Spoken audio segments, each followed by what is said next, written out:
Well, welcome to another episode of Filter Garage. I lost count, man, of how many What up, episodes fam? we have released. This one a Yeah. little bit late. We totally forgot about recording this week. Kind of for we had different plans, but man, this is a discussion that we were having and over the phone, and I called you yesterday because I don't know what triggered this, bro. Maybe the season that my organization is at right now, or I don't know what triggered this, but let me give you the backstory. The backstory of this conversation is, and we don't have a title just yet, to be quite transparent. Is back in the days, I used to mayor in the minors when somebody was approaching my motorcycle organization, right? Or somebody was approaching my group, my crew. I was like, this guy would do old mayor and stuff like, does he has a Harley and stuff like that? Does he likes long distance riding, and which is the one that I favor? Does he likes does he ride like this, like that? And I never stopped to think, I mean, what if he doesn't like long distance riding, right? So we were discussing that motorcycle organization and whatever it is, a motorcycle club, motorcycle ministry, especially a Christian one, and it's a different type of people, and we should not we should just not negate a person to join us or to be close to us just because they're not exactly like us, right? Like they don't act or interact exactly like us, right? So talk to me, buddy. What's that? You uh, okay. So, yeah, I agree with 100% with what you're saying. It's very easy to get caught up in our own prejudices and our own ideas, our own thoughts. We think about uh, prospective members or people that we might want to have join, or maybe they have expressed interest. Mm-hmm. Yet we kind of try to put them in a box, our box, right? Or what we think our organization is looking for, when truly, we have to, and this is what we were talking about, is we have to be open for diversity. And I remember that we kind of we were thinking about doing a little play on the DEI aspect of our organizations. And that's the hot topic right now. DEI, everybody's talking about, oh, DEI, is it a DEI hire? Are the planes falling from the sky? Is it because of DEI?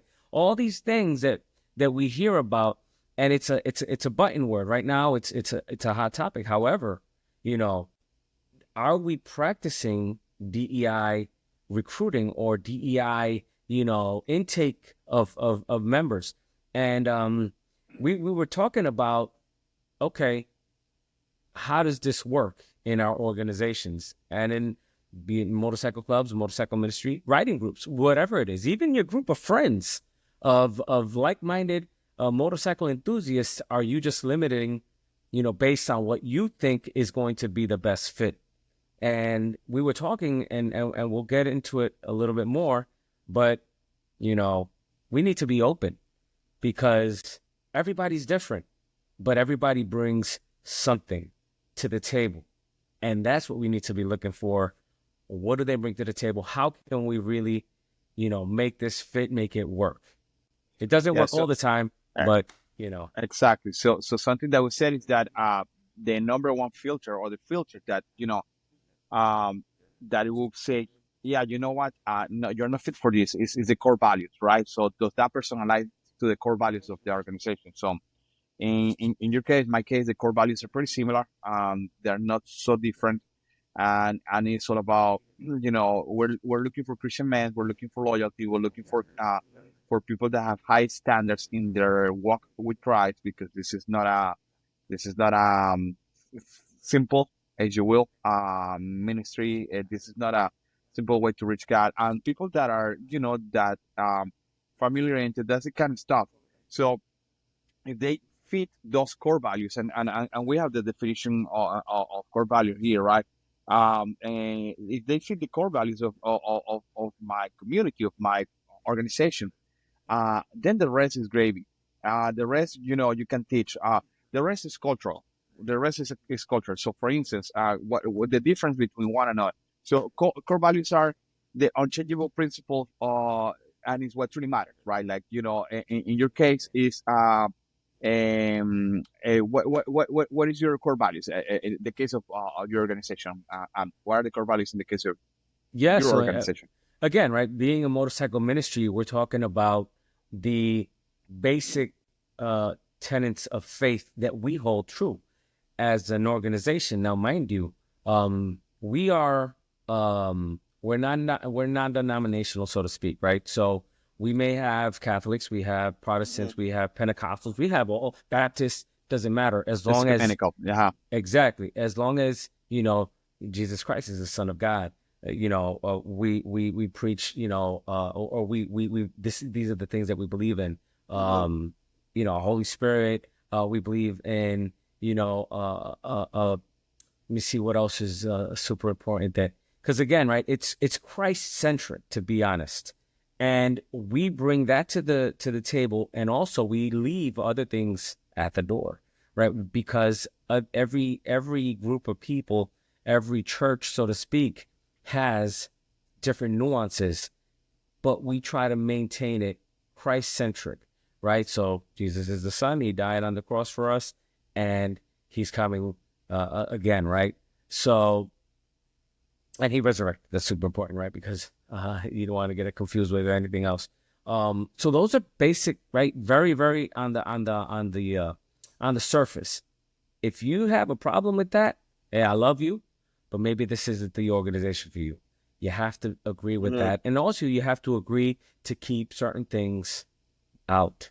If you can't focus on what we have established as our focus, then hey, nothing against you. I still love you. We'll ride together. We can be friends, But but it's not for you.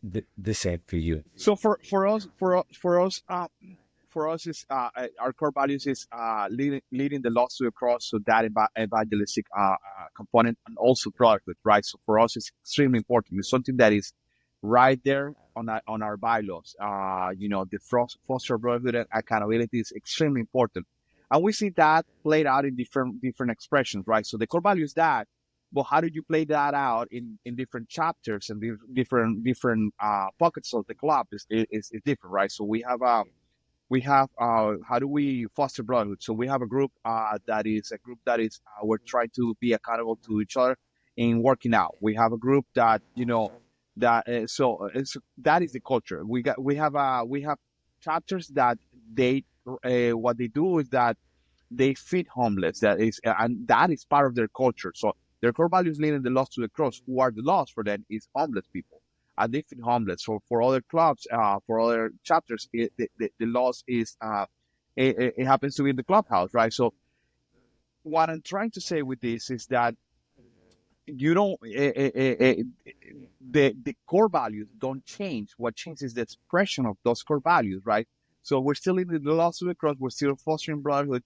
Every single one does it differently, and within a chapter, within our chapter, we have people that will love motorcycles. We have a love for motorcycles, but I'm going to be honest with you. In my club, we have guys that do not love long distance riding.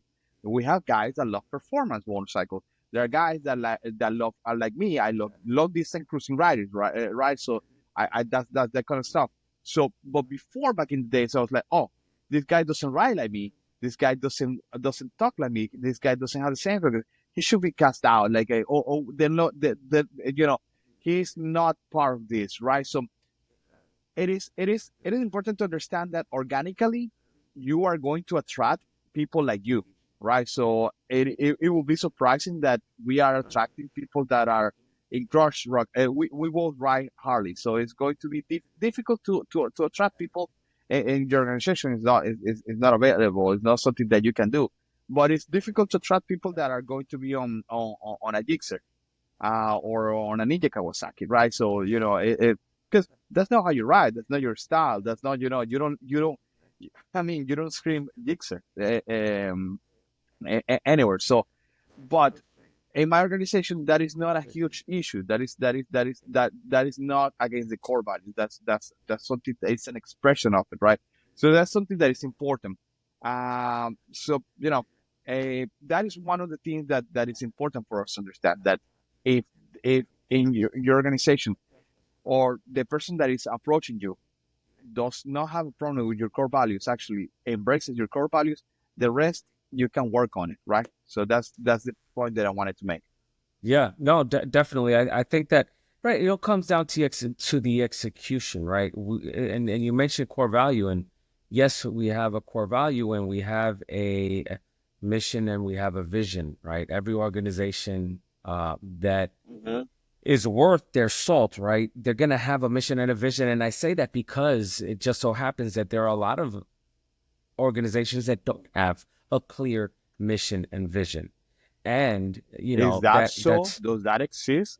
it, right? A surprise, surprise, but it is that's how it is. However, when you have a clear mission and a clear vision, and you have your core values well established, just like you say, yes, you will have people that attract like-minded people. Now, what we need to also understand is that we're all different. So while Yes. you might attract long distance, slow, easygoing cruisers, you also have the people in your organization that are more performance based driven, and they're gonna call out to those that are performance Yeah. based Yeah. driven. And I would just say, please bear in mind, we have the opportunity to welcome anybody and everybody that is out there that aligns with our primary. Like you said, if you agree with this, we can work with everything else. And I think that there are certain things that, as members of organizations, that we find ourselves, and this is every organization will have this, you will find yourself fielding people that are interested, expressed interests. It might be roundabout or it might be direct.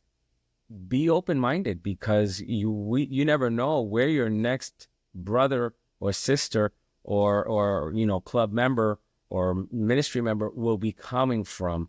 And to be honest, we need to keep this very clear.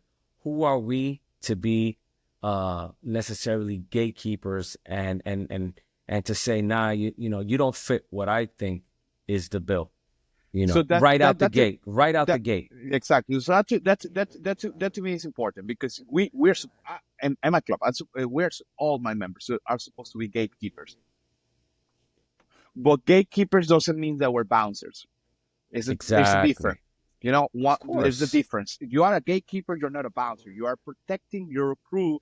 You're just not rejecting people just because you feel that you have that power trip and you're rejecting people.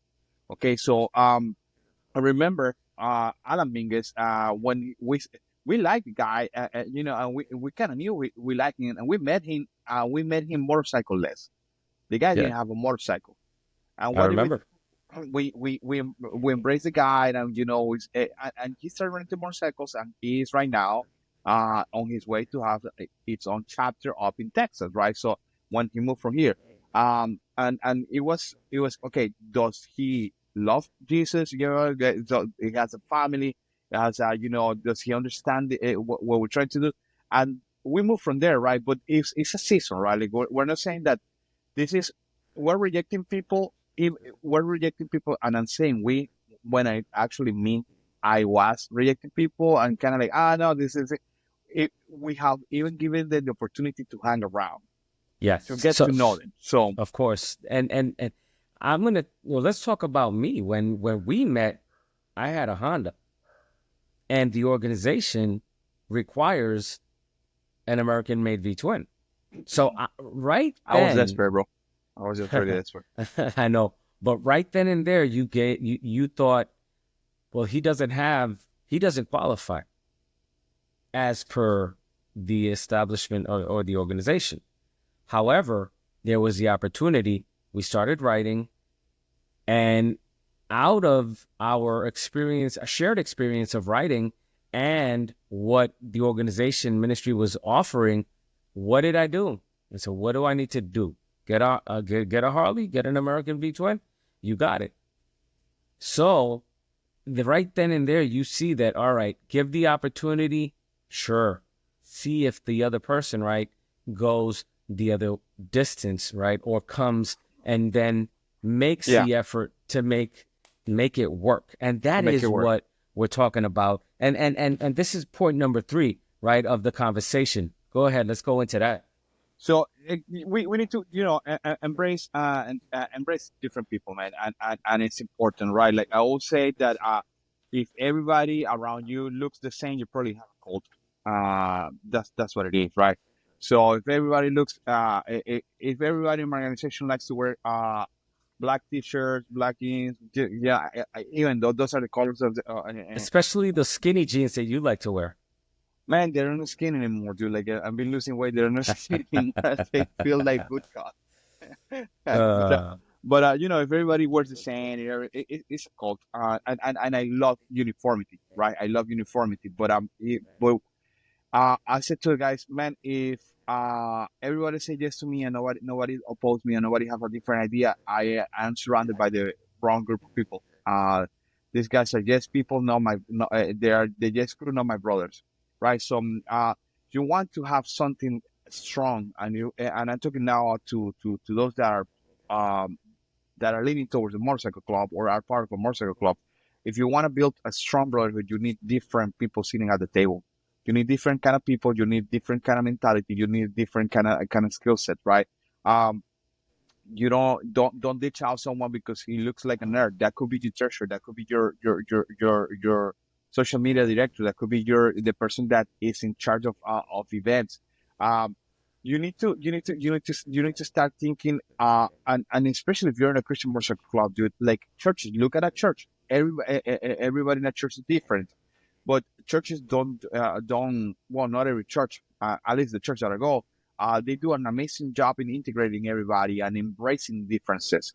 And differences are important. The person that I value the most in my club, it is the person that sees the work pretty different from me. And why? Because it keeps me honest, right? Like it keeps me, I said to my brother, man, you let me see my blind spots, and I have plenty. So he helps me see my blind spots. So that's to me is important, right? well, let me say something, right? Because and I know that you give it that focus of your type of organization, but really this applies to every organization. Absolutely, each and every organization out there. Motorcycle ministries, motorcycle Christian motorcycle clubs, regular motorcycle clubs, traditional motorcycle clubs, 99 percenters, 1 percenters, riding club, you name it. Diversity is always needed. Now, when I mention diversity, we're talking about diversity of characters, of personalities, of different kinds of people.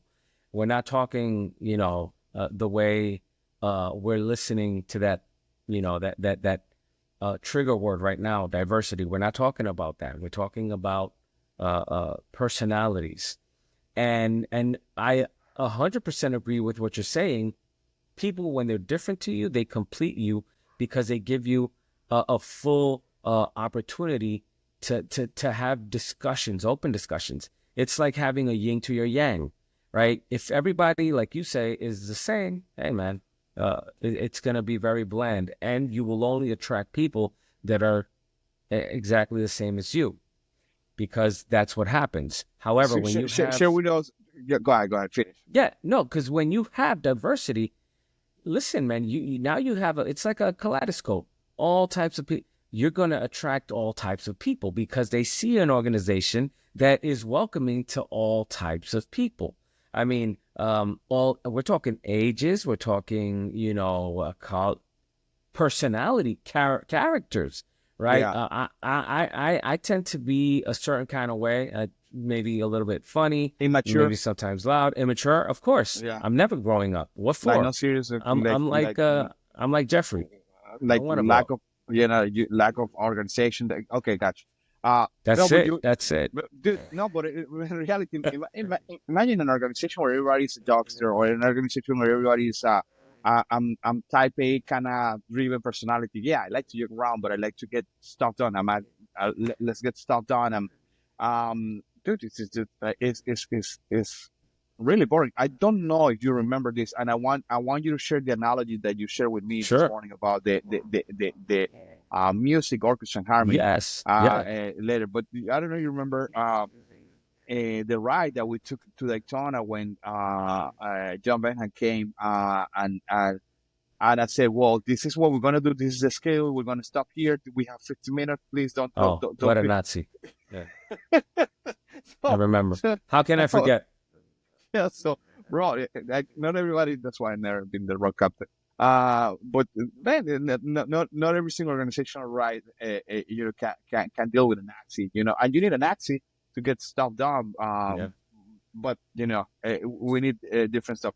Share with us, bro, what you were sharing with me this Yeah. morning. So this morning we were talking about, this episode, and I was telling you that it's very similar to music, right? If everybody's singing in unison, really it's going to be very bland. It's going to be the melody and that's it. However, when you have different voices and you have, different people making a harmony, now it's beautiful. It's going to sound beautiful.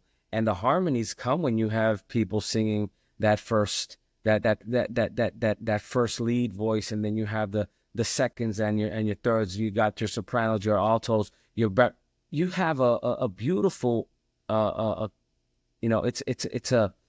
it's a beautiful mix. That is what makes music magical. And in the same sense, that is what makes an organization really be complete. And that is what we were talking about. It's how can we get out of our own ways and get out of our head and stop thinking, well, you know what? I don't know if he's going to fit because he likes this or he likes that, or this is, hey, listen, man, if they're not doing anything that is at the core of our organization wrong, then, well, he could be a perfect fit, right? I mean, again, and we were talking about the body, and every part of the body has a function, and if you're able to keep all of them within your toolbox, you will be a functional organization with everybody. And it's like you said, somebody that's maybe a little bit more cerebral.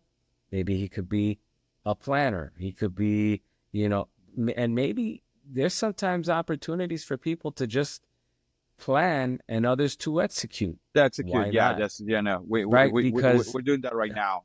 and that's the perfect compliment. We're That's the doing that right now compliment. for an event that we're gonna have. That one of the brothers said, "Man, I cannot be there." I said, I'm not telling you to be there because I know you cannot be there, but you can plan and we execute and just say, man, it's going for both of you. You mentioned something this morning also with the music analogy, and you mentioned that this only works, harmonies only work when we're singing the same song. Uh, Uh, and you gave core us an value. analogy. Yeah.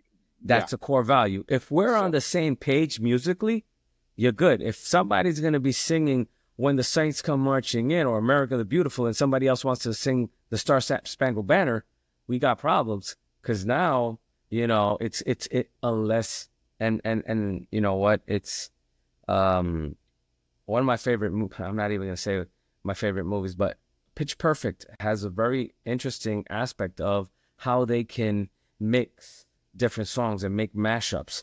You know what? Sometimes that can happen. And what I'm talking about is, in an organization, you might have different people doing different things at the same time, but they will kind of work if they're properly made. But it has to be very well orchestrated. So everything has to be done, and I think that this is the key word.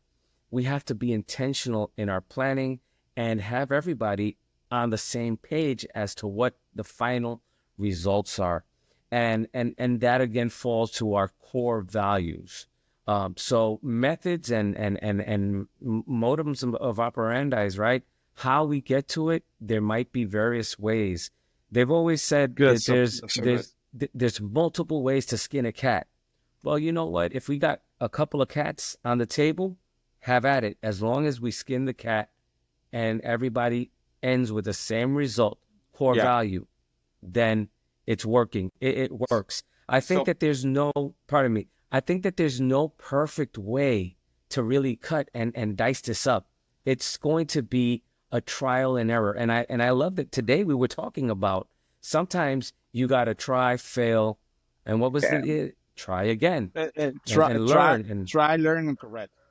try, learn, and correct. Yeah, I mean, fail, learn, That's and awesome. correct. That's Fit. fail, learn, and correct. Exactly. That's and in the software development industry, we call it fail fast, learn fast, correct fast. That's how we call it. So man, it's awesome. And I'm gonna share something that I've been doing with you as in lately. I've been doing the you know what? Yeah, we have this we have this person that I know is not 100% there. I know this person is not, where I want it to be, and but I do put some time on the person. Uh, and you mentioned before, telling that, hey, this is the music sheet that we're playing. This is the song that we're playing. Meaning casting vision. This is who we are. So this Mm. is and that is the hang around period, a prospect period. This is who we are. This is how we do, and this is the reason why we write like this. You know, because do you see it? Do you see that? Because of who we are, this is how we do it. Oh, got it. I understand. Do you see why we do this? Oh, get it. I understand. So it's just I spend more time telling them this is the destination, as you mentioned it before, rather than telling them, hey, do that, correct this, correct that. This is how you need to write. This is so as I mentioned, we do write handlebar to handlebar, right? So not everybody knows how to write handlebar to handlebar. It's a difficult skill. It's not the most easy thing to learn. Not everybody is ready for that.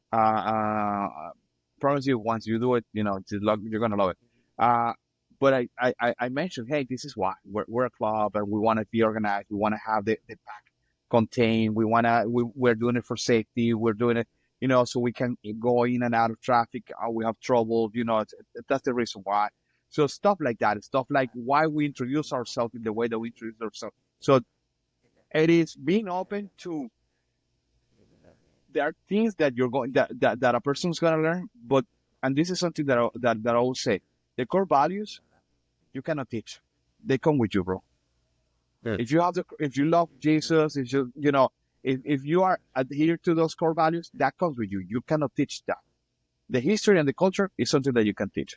So that's super important. And I thank Yeah. you so much for sharing that analogy, bro, because I thought it was funny when you were sharing. I was like, I was about to give you an offering. I was just pricing price Oh, break and everything. you should have. You should have. I would have accepted it. So you know what? I love that you're talking about and I used to be in a professionally I used to be a trainer, and one of the things that is always super important and will give you better results is when you explain the why behind the why. So we do something, why?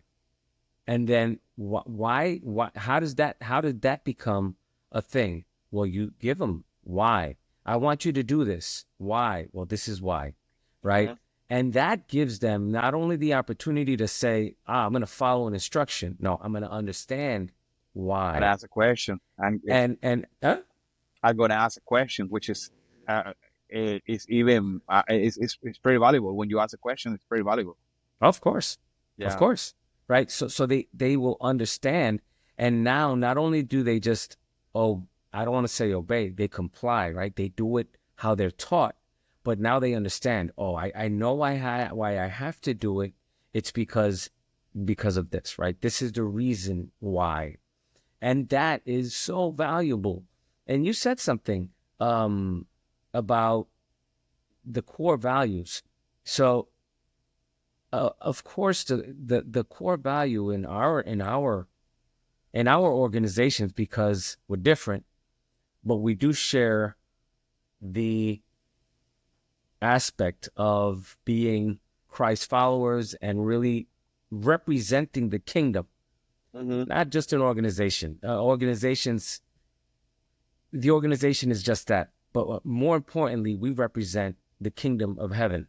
right? And we represent Jesus wherever we are, with or without our cuts, however it is. But we've always mentioned the fact that these types of organizations are advanced ministry type of organizations. And this goes to say that we may encounter people that we get the opportunity to share the gospel, and they are blessed, and they buy in, and they go in, they take it and they run with it because they have that experience. Praise God for that. However, Mm-hmm. this wouldn't be the moment. This may not be the correct setting for them to be able to say, oh, well, you know what? I want to start with you guys and I want to do what you guys do. Might not be the best moment, the best time, the best opportunity. And we need to be really, really open with that. And like, it's like we have the following um, standard or um, I want to say guideline. Guideline is a good word. Our organization, it's not for rehabilitation. Rehabilitation, it's hard enough when you're just trying to do it. And it would be way worse if you're exposed to certain things that we have to be exposed to. And that's why it's for advanced ministry type, people that are ready for it. Yeah, I don't know if that makes sense. If you're getting, what I'm trying to lay down, right? Yeah. Not that we So want to, not that we want to, not that we want to reject you. Not that we're gonna say no, you can't. No, no, no. It's not that you can't, but maybe now is not the right time. Let's build you up so that you can. It's like, hey man, soldiers, they go to basic training first. Then they go to their school for their MOS, whatever their job is going to be. It's months of training. And then once they're ready, once they're battle ready, then they're deployed. I would like to say that it's very similar to that. yeah, what you're saying, and to say in a different way, so people understand too, like not that people are not understanding, but to say in a different way, you're saying that sometimes we have, as gatekeeper, no bouncers, we have the responsibility with our Yes, organizations to reject people or to put people in the back burner that we like a lot. of We course. might like the guy. And they might be Uh, perfect for it. you know what I mean? Like, bro, I really like this guy. But it is not now for us right now. A hundred It's percent. it might be that the case. It might be that the case. And yeah, you're not bouncing people. You're not rejecting people, but people, and there are processes. And if you're new to motorcycle organizations, there are processes. Everybody call it differently: discipleship, mentorship, prospecting, whatever. There are processes where you're going to be learning that kind of stuff. There is not a set time frame. At least on my organization, there is not a set time frame for that. You just has to go through it.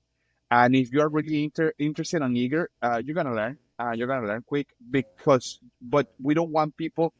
So this is the challenge with that, and when we don't give a good time and a good environment for that process to develop, we're gonna have people that they don't check all that we want, but they're just going to start checking boxes and they're going to add as if they are that, so they can get done patches, and then Yes. Yeah. it is not the guide. So that's why take your time for this. Take your time for this, Yeah. and Uh, this is kind of something that I want to take with my next point. But go ahead, go ahead. No, I think it's very important that we also say, because I love that you have your organization very present when you say it's our job to protect the organization and the process. But I would like to add that we also have a duty to protect them, right? They might Mm-hmm. be overeager, but it's if they jump in too soon. It's like a kid that's learning how to swim. Mm-hmm. Mm-hmm. They Mm-hmm. take them by stages. They don't drop them in the deep end because it's going to traumatize them more than likely.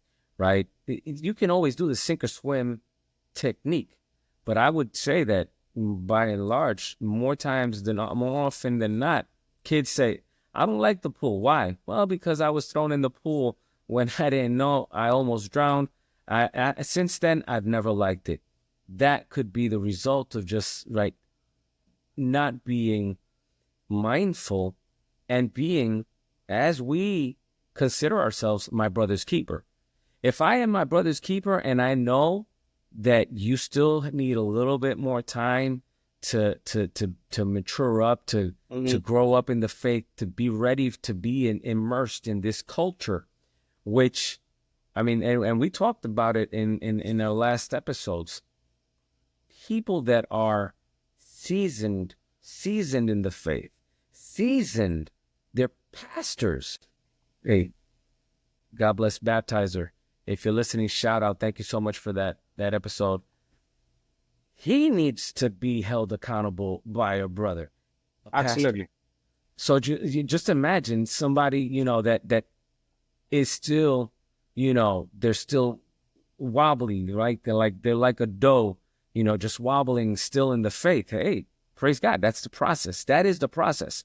But we have the responsibility, like you said, take care of our organization, but also take care of them. And like you said, check the boxes, be mindful that they're not trying. And this is what we need to have people understand. We do it all the time in our ministry, and which is I tell people, you know what, you don't need to have a patch to be a motorcycle minister. Absolutely. You don't have You to. don't need it. Yeah. We want you to be able Uh-huh. to join the flock. Of course, that is it's a blessing. However, while you work it out, while you go through the process, hey, minister. You can Yeah, sit and you doing go out, work. you share God, you share the gospel, you share Jesus, you witness all you can. So But that's awesome. we be mindful. We got to be mindful about it. That's Go ahead, awesome. man. And that's what I said to that I was saying to you this morning that I work hang around as CrossFit and CrossFit as brothers. I don't wait until, oh my God, let me see. No, let me take it easy. No, man, because I don't want to. I don't want for them to have a unclear reality of what is going to be. Of course. I put demand on them. This is a club. It's work, and there are certain demands that you need to. So that goes to actually to our last point of the discussion. To whenever you identify, you put some time with these people. Try to, and this is something that is going to give you an idea. Try to see where that person is going to place. It's your club. See your club as a puzzle, and you have different brothers that are little that they're that are Lego, right? So what kind of picture do you want to paint, and where can you place that person? Where can you place it? What piece of the puzzle is him, right? So and that is, you can be proactive. You can say you can be. You don't have to be recruiting, but you know that you need a treasure, and everybody sucks with finances in your club. So you're going to try to, and your first questions are going to be like, hey, how are who are your finances? How's your Excel? I mean, you're not going to put in a treasure someone that and you can ask the question to like, hey, is your credit good? If it's super, that's okay, man. That's okay to ask. It's like, you're not going to put as a treasure someone that has that has a 400 credit, right? A trash credit, they have a $200,000 worth of debt. It's just no why, right? But someone that is financially sound and responsible, that is the person that you're going to be looking for. That, right? Same for a secretary. You're not going to put for a secretary someone that is a mess. Someone that someone that is always late, to rise, and is always, also raw competence. But if you see someone that has a certain skill set, where can I put this person? How can I utilize their skill set? Because the other thing is that if you don't start utilizing their skill set, you are not going to see the value of that person for your organization, and you're gonna say, ah, and you are missing out. It is you who are missing out as a brother. And I'm not talking to presidents. I'm not talking to vice president. I'm talking to every single person at the table. So what do you think about that, buddy? No, I agree with you, and I'm going to take it a little bit even farther than that, actually, because you know what? I think that one of the most important things that And we talk uh, um, out of a position of leadership, right? Because we are leaders in our organizations. However, we need to really, really bring it home to the following. One of the most important things that we also have to be on the lookout for is because you always going to have people that have skills. I like to look for people that have the right attitude, the right motivation, because if they're teachable, anybody can do anything. And I understand what you're saying. If they have an inclination, or they're naturally, or they're innately organized, and they are planners, and they are good at office things, the Excels and the spreadsheets and all that good stuff. That's something that is awesome.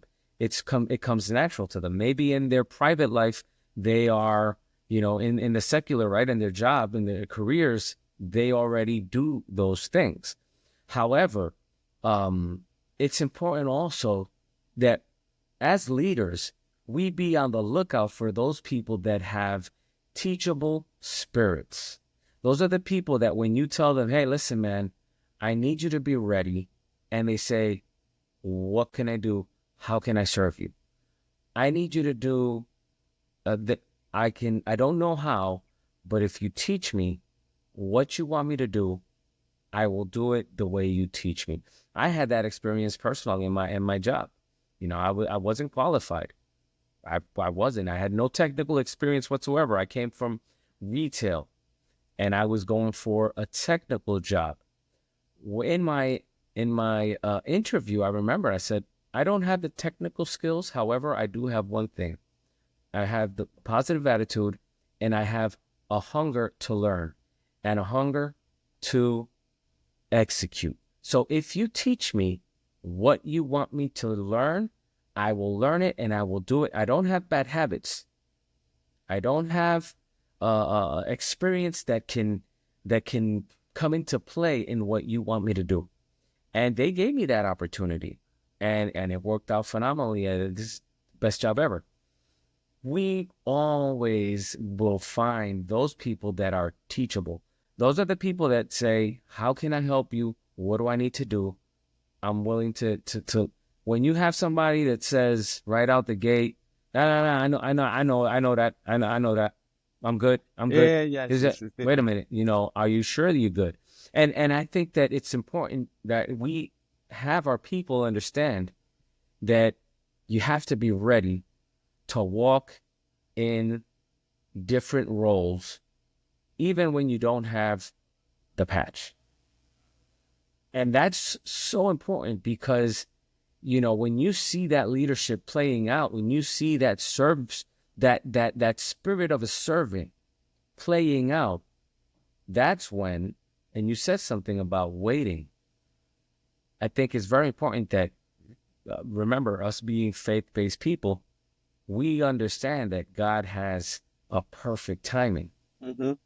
Be ready for when that happens. And this goes beyond Christian organizations, kingdom-based organizations. This goes for everything and everybody. Yes. Always be ready for that next opportunity. You cannot think about, oh, I want to be a VP, and I'm going to get ready to be a VP when I get the patch. My man, No, that's too late. yes, you're super late. You're too and late. and and in the same token, bro, like God is not gonna send you let's say that you need a road captain if you're not ready for that. You're not ready for it. Hey, you're not ready for a person, and you're because you're not gonna be in the lookout. God is not gonna be wasting talent and people in an organization that doesn't know how to value and utilize those resources, right? So uh, I also ask people the same question. Like I got, hey, what would you do with $10 million? And people, oh, wow, yeah, no, we're blessed. No, God, we're not ready. We don't have a plan. So if you don't have a plan, God is not going to be sending those people towards you. So that's why this is important, I've got because a problem. I've got multiple plans. I haven't gotten the $10 million. yeah, dollars. I'm just yeah, saying. yeah, no, just putting it there. Yeah, yeah, me too, me too. My wife's like, oh, We we'll got spend like. I can't spend $1 million in 2 minutes, bro. Like, I mean, just my Amazon shopping cart and Harley Davidson, You already got it. caravan. You already got it on the watch list. You Yeah, just don't man. It's have. like, yes, like, is it today, Lord? But listen, we're just going to we're going to be closing here. So we're gonna bring in bringing this to for landing. And what we wanted to reflect, and for me, the faith component is that everybody's part of the body of Christ, right? Let's say just like, um, man, I know people that are part of the body of Christ that they do not serve at a church, right? Yeah. Yet they are part of the body of Christ, and they're the biggest giver on that church, right? I have people that serve in every single capacity, and we have people that serve whenever they can, right? And that doesn't disqualify them for being Christian and for being, they're just giving their 100%, and that is their 100%.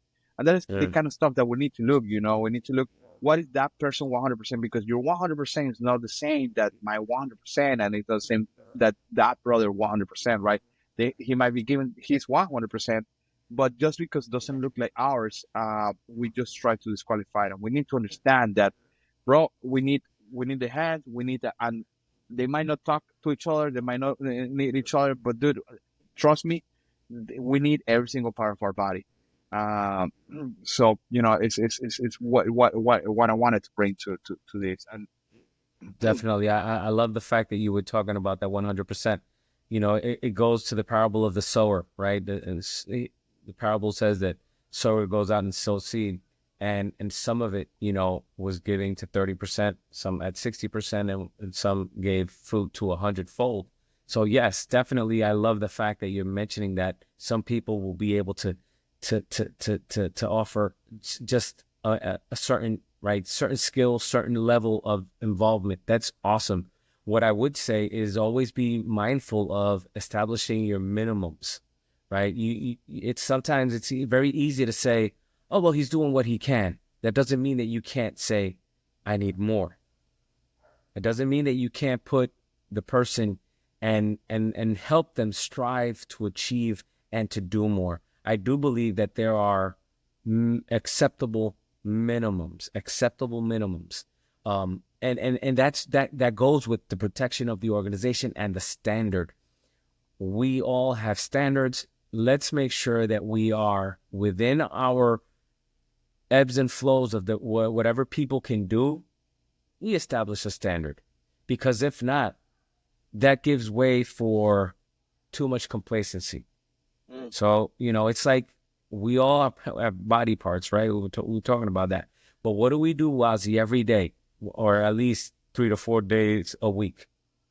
We work out so that our body can be ready to withstand the demands that we put on it. Same way we have to do with our members. Put pressure on them, have them understand they need to be teachable, and they need to be willing to put in that work.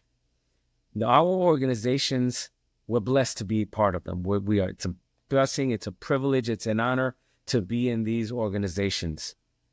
But we have a responsibility not only to the organization, more importantly to God, because it's a blessing.